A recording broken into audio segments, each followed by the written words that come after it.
அதுக்கு முன்னாடி நீங்க இதற்கு நம்ம சேனலை சப்ஸ்கிரைப் பண்ணலனா வீடியோக்குள்ள இருக்கிற ரெட் கலர் சப்ஸ்கிரைப் பண்ணி கிளிக் பண்ணி சப்ஸ்கிரைப் பண்ணிக்கோங்க.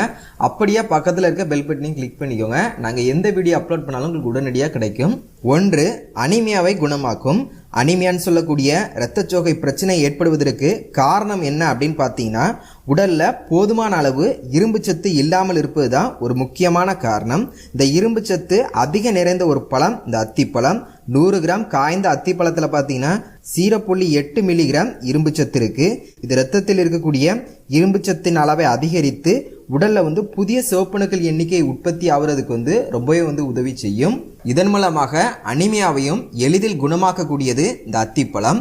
இரத்தச்சோகை பிரச்சனால் அவதிப்படுறவங்க தினமும் 4-5 அத்திப்பழங்களை முந்தின நாள் இரவே நீரில் ஊற வைத்து மறுநாள் காலையில் அந்த நீருடன் அத்திப்பழங்களை சாப்பிட்டு வர அனிமியா விரைவில் குணமாகும்.